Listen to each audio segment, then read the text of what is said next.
मेरे प्यारे दोस्तों, आज शुरू करते हैं 31 से। पिछला वीडियो में 30 तक बता दिए थे, आज शुरू कर रहे हैं 31 से।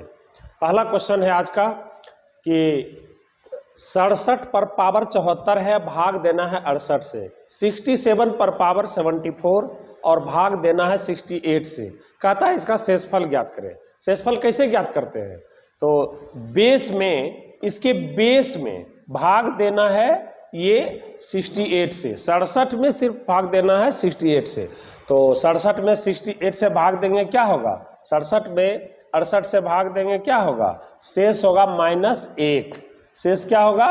-1। -1 पर पावर 74 है, जो कि एक सम संख्या है। और कोई भी बेस पर यदि सम संख्या हो तो माइनस है तो भी प्लस होता है, प्लस है तो भी प्लस होता है।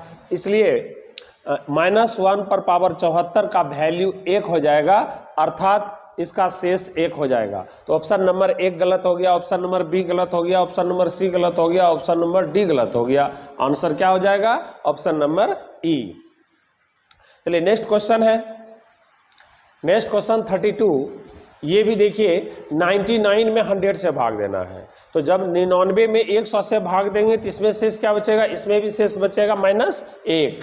-1 पर पावर 99, जो कि एक विषम संख्या है। 99 क्या है? विषम संख्या है।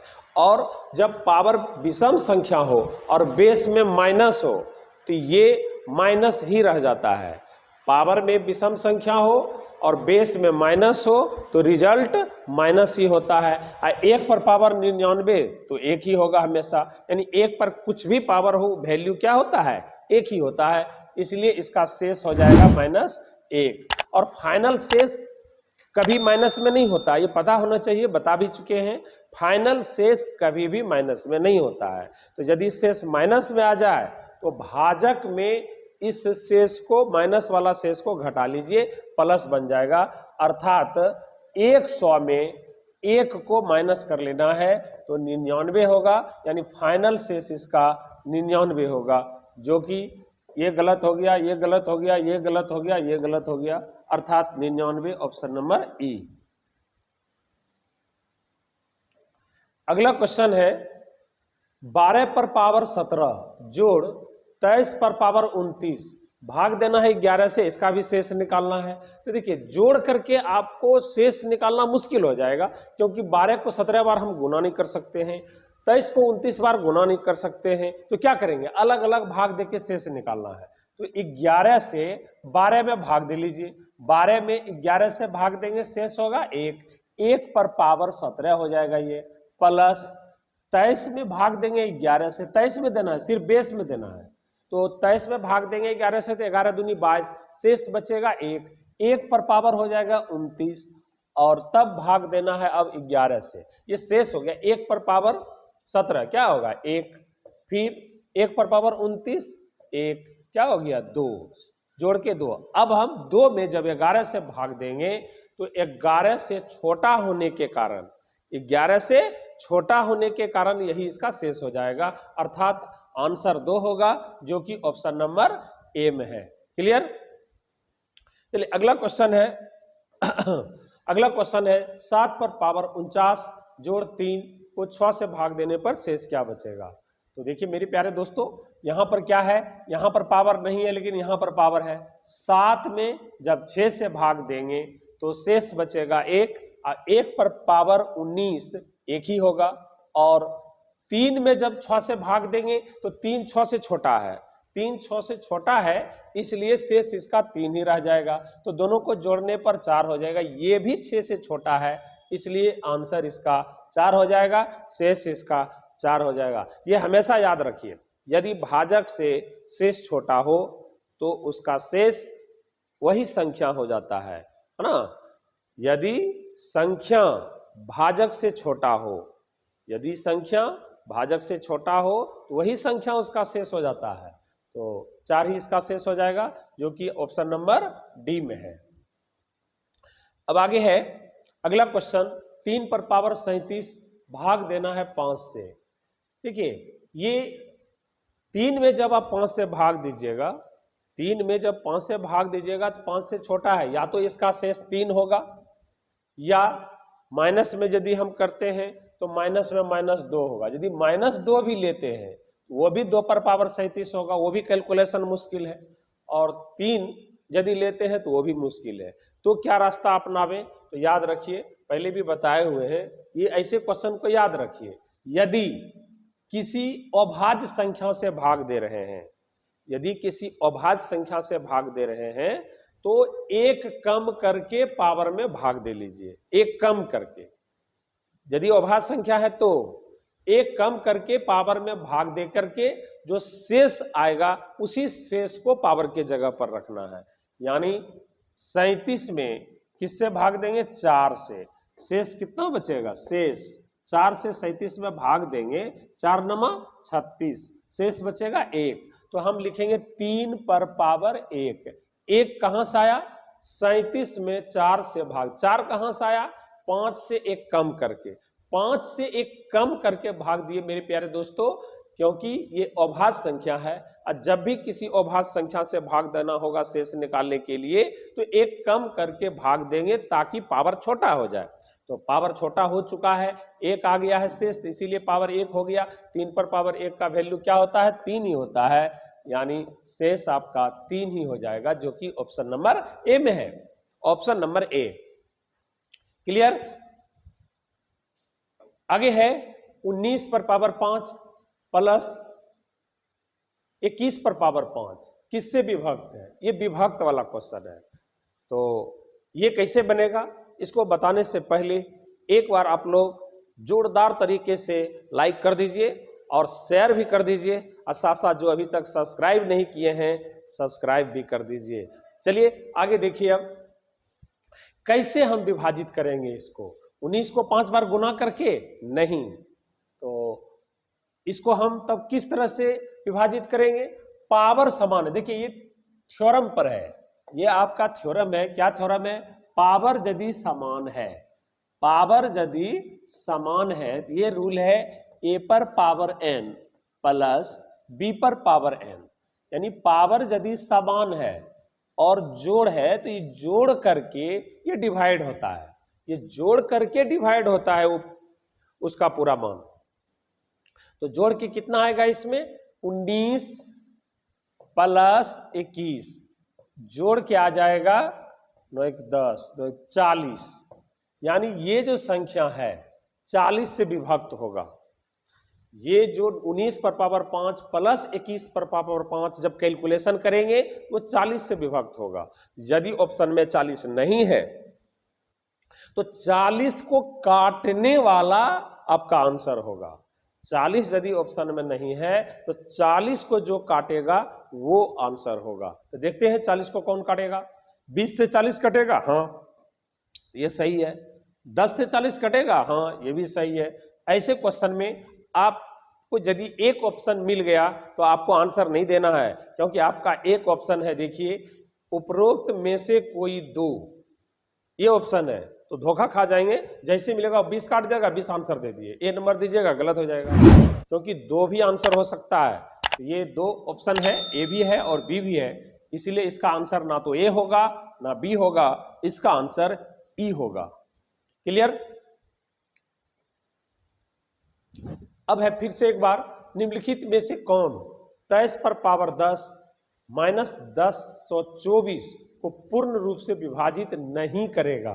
ये क्वेश्चन है, कौन विभाजित नहीं करेगा? तो ये भी ए पर पावर n माइनस बी पर पावर n पर आधारित है।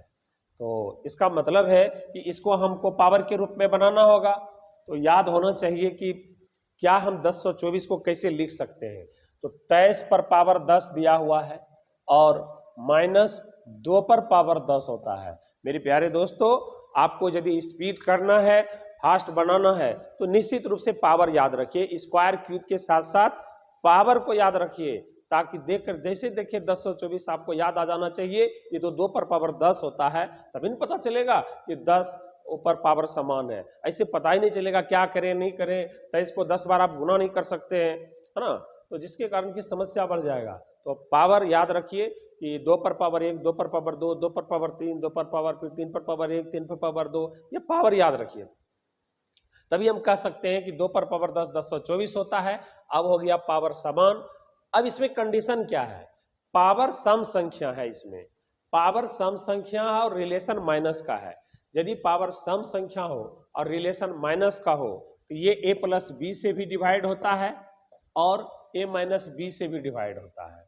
यदि पावर सम संख्या हो और माइनस हो तो a प्लस बी और a माइनस बी दोनों से डिवाइड होता है। लेकिन यदि पावर इसमें विषम संख्या हो और रिलेशन माइनस का हो, पावर विषम रिलेशन माइनस, तो दोनों से नहीं, सिर्फ और सिर्फ a माइनस बी से विभाजित होता है। इसको याद रखिएगा। याद रखिएगा, फिर से सुन लीजिए एक बार। यदि पावर विषम संख्या हो और रिलेशन माइनस का हो तो केवल a माइनस बी से, यानी 23 घटा 2 से, केवल a माइनस बी से डिवाइड होता है। लेकिन यदि पावर सम संख्या हो और रिलेशन माइनस का हो तो जोड़ के भी कटता है और घटा भी के भी कटता है।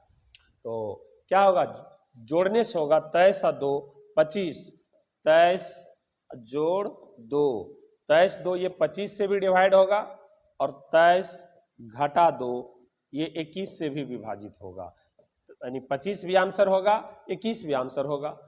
अब यदि 25 ऑप्शन में नहीं है तो 25 को काटने वाला और 21 को काटने वाला आपका आंसर होगा। तो हम क्या देखते हैं, 5 से तो 25 कट जाएगा, यानी ये आंसर सही है। 3 से 25 नहीं 21 तो कट जाएगा, ये आंसर सही है। 7 से भी कट जाएगा तो ये भी आंसर सही है। 8 से नहीं कटेगा। तो यहां क्या पूछ रहा था, कौन नहीं होगा, विभाजित नहीं पूछ रहा है, विभाजित होगा नहीं, विभाजित नहीं। तो ए से कट गया, बी से कट गया, सी से कट गया, किससे नहीं कटा, 8 से नहीं कटा। ना 25 कटा 8 से, ना 21 कटा 8 से। इसका मतलब हम कह सकते हैं कि ये 8 से विभाजित नहीं होगा। क्लियर। अब है देखिए 38, एक अलग तरह का क्वेश्चन है, बहुत अच्छा क्वेश्चन है ये। यदि x minus 2 comma x square plus 3qx minus 2q का एक गुणनखंड है, यानी ये कहता है कि ये x माइनस 2 इसका एक गुणनखंड है, इसका खंडन है। आप देखिए अच्छी तरह से जानते हैं, जैसे 12 का खंडन 6 है, तो ये इसका खंडन है तो इसको तो काटेगा ही ना, इसको काटेगा। तो ये इसका गुणनखंड है, मतलब ये संख्या इसको काट देगा। तो काट देगा यदि, तो काटने से क्या होगा, इसका मतलब x माइनस 2 इक्वल टू 0 और साथ साथ x square plus 3qx minus 2q भी 0 है ना। यदि विभक्त करता है तो दोनों अलग अलग 0 होगा, ठीक है। यदि एक दूसरा को विभक्त करता है, इसका मतलब क्या है, दोनों का वैल्यू 0 आ रहा है। तो 0 आ रहा है, जब x माइनस 2 बराबर 0 होगा तो x बराबर क्या होगा, 2 उधर चला जाएगा, माइनस से उधर चला जाएगा तो प्लस हो जाएगा, यानी x का वैल्यू 2 हो जाएगा। तो मेरे प्यारे दोस्तों, इसको क्या कीजिए, x के जगह पर 2 पुट कर दीजिए, आपका q का मान निकल जाएगा। तो x के जगह पर क्या पुट करना है, ये उधर जाएगा तो 2 पुट करना है। तो 2 का स्क्वायर प्लस 3q गुना q है, गुना 2 माइनस 2 गुना q बराबर 0। ये हो गया आपका 4 प्लस 3q, 3 दूनी 6q, 3 दूनी 6q माइनस 2q बराबर 0। अब क्या हो गया ये, अब देखिए 6q में 2q जाएगा 4q होगा, 6q में 2q जाएगा 4q होगा, और 4q और ये 4 को बराबर की उस तरफ भेज देंगे, ये -4 हो जाएगा। तो 4 4 कट जाएगा एक बार में, क्या बच गया q का वैल्यू, q का वैल्यू बच गया -1। q क्या हो गया, -1, इसलिए इसका आंसर क्या हो जाएगा, सी नंबर ऑप्शन -1। क्लियर। तो याद रखिएगा, जब कभी भी कोई विभक्त करेगा तो 0 करके उसका x का वैल्यू निकाल के पुट कर देना है, मान पुट करके उसका सॉल्यूशन कर दीजिए, मान निकल जाएगा। नेक्स्ट क्वेश्चन है 39 है कि 2x³ plus 5x² minus 4x minus 6 को x माइनस 2 से विभाजित किया जाता है तो शेषफल क्या बचेगा। अब देखिए शेषफल क्या बचेगा, उसमें तो मान निकालना था, इसमें शेषफल कहता है। तो इसमें भी वही, जब विभाजित कर रहा है ये, इसको जब विभाजित कर रहा है मतलब इतना बराबर 0 होगा। अब 0 होगा तो 2 उधर भेज देंगे तो x का वैल्यू 2 हो जाएगा। x का वैल्यू यहां से निकल चुका, अब वहां पर पुट करेंगे। क्वेश्चन है 2x square plus 5x square, ये 2x क्यू है, 2x क्यू दिया हुआ है, 2x क्यू, तो x पर पावर 3 माइनस 4x माइनस 6 बराबर 0 कर देंगे। अब x का वैल्यू 2 रखते हैं, 2 गुना 3 पर पावर 2 पर पावर 3 प्लस 5 गुना 2 पर पावर 2 माइनस 4 गुना 2 माइनस 6 बराबर 0। ये क्या हो गया, 8 गुना 2 16 हो गया ये, प्लस 4 गुना 5 20 हो गया ये, माइनस 4 दूनी 8 माइनस 6। अब क्या हो गया ये, 16 और 20 36 माइनस 8 6 14, 4 2 6 और 3 में 1 गया 2, ये 22 बच गया। तो देखिए 22 बच गया तो ये बराबर 0 नहीं होगा। इसलिए नहीं होगा कि ये पूरा पूरा विभाजित नहीं करता है, पूरा पूरा विभाजित नहीं करता है, इसलिए ये इक्वल टू 0 नहीं होगा। शेष बच रहा है इसलिए ये इक्वल टू 0 नहीं होगा। शेष बचने के कारण, शेष बचता, यदि शेष नहीं बचता तो निश्चित रूप से ये भी इक्वल 0 होता। इसलिए आंसर क्या हो जाएगा, 22 बच चुका है तो आंसर हो जाएगा 22। ये गलत हो गया, बी गलत हो गया, सी गलत हो गया, answer 22, option number D. Clear. ध्यान रखना है कि यदि शेष बच रहा हो तो इक्वल 0 इसका नहीं करना है। अगला क्वेश्चन है, देखिए कि 56 पावर 20 पावर 36 पर पावर 31 गुना 42 पर पावर 13 गुना 13 पर पावर 21 के अभाज्य गुणनखंडों की संख्या ज्ञात करें। अभाज्य गुणनखंड की संख्या क्या हुआ कि अभाज्य, टोटल अभाज्य कितना है। तो ऐसे क्वेश्चन को आधार को अभाज्य के रूप में तोड़ना है, आधार को अभाज्य के रूप में तोड़ना है। तो 56 है तो 56 को हम तोड़ रहे हैं 7 8 56, तो 7 तो अभाज्य संख्या है, 8 का मतलब 2 पर पावर 3। 36 तो 36 को हम तो 9 चौक 36, 36 को तो 9 चौक 36, 4 का मतलब 2 पर पावर 4, 2 पर पावर 2 और 9 का मतलब 3 पर पावर 2, 9 चौक 36। अभाज्य के बेस अभाज्य होना चाहिए। फिर 42 को कैसे होता है, 7 छक 42, तो इसको हम करेंगे 7 छक 42, 7 गुना 3 और गुना 2 हो गया, 7 तिया 21 दूना 42। इसके बाद 13 तो खुद अभाज्य संख्या है, 13 एक खुद अभाज्य संख्या है, 13 एक कम 13, ये खुद अभाज्य संख्या है।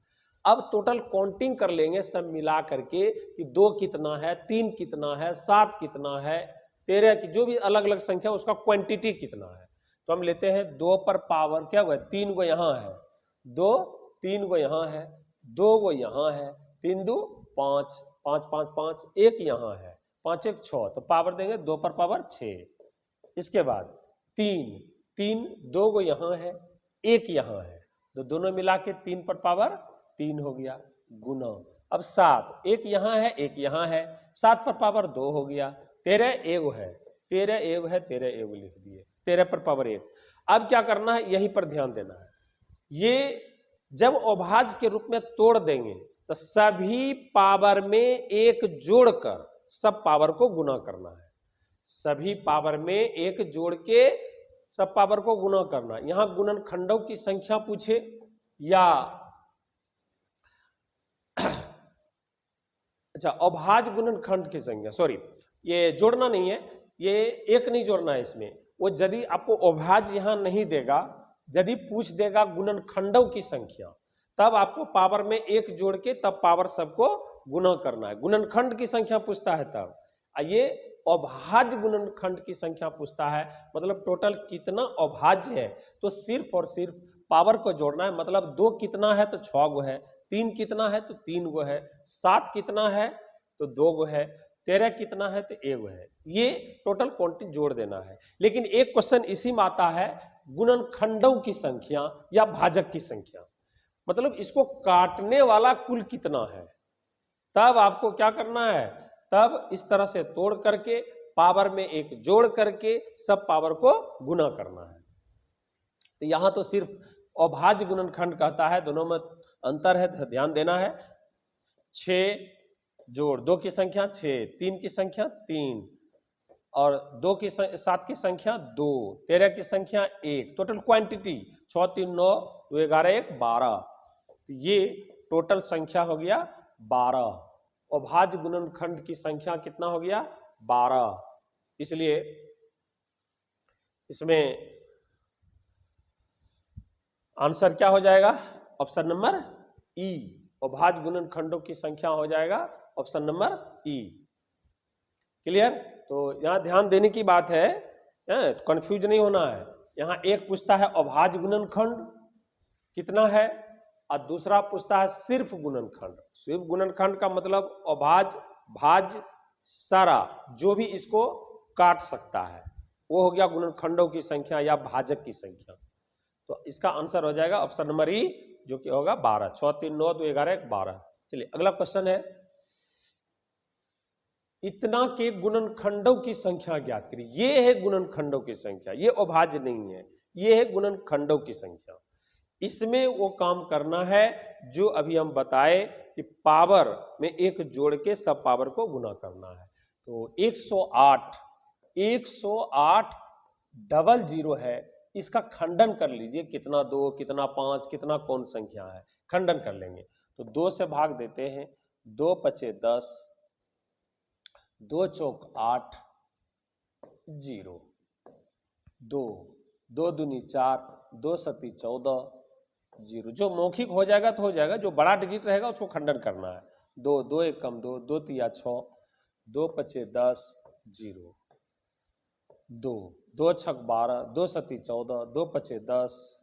अब 2 से नहीं लगेगा, 5 से लगेगा, 5 से 5 1 कम 5, 5 तिया 15, 5 25, 5 से 5 दूनी 10, 5 सत्ते 35। अब 3 से, 3 नंबर 27, फिर 3 से, 3 तिया 9, ये खंडन हुआ। यानी 1 2 3 4, 2 कितना हो गया 4 और 2 पर पावर 4 दे देंगे। 5 कितना हुआ 2, 5 पर पावर 2, 3 कितना हुआ 2, 3 पर पावर 2, ओ सॉरी 3 गो है, 3 की संख्या 3 गो है तो 3 पर पावर 3। अब सब में जोड़ देंगे, 4 में 1 जोड़ेंगे कितना होगा 5 गुना, 2 में 1 जोड़ेंगे कितना होगा 3, 3 में 1 जोड़ेंगे कितना होगा 4। अब सबको गुना करेंगे, पंतिया 15, 15 चौका 60, ये 60 आया। यानी 60 ऐसा संख्या है जो इसको डिवाइड कर देगा, है ना। भाजक की संख्या पूछेगा या अपवर्तक की संख्या पूछेगा, अपवर्तक भी इसी तरह निकाला जाता है, अपवर्तक की संख्या और फिर गुणनखंड की संख्या या फिर भाजक की संख्या। तो तीनों के लिए आपको फैक्टर निकालना है, इस तरह से गुणनखंड करना है, अभाज्य गुणनखंड करना है और पावर में एक जोड़ करके सभी पावर को गुना करना है। धन्यवाद।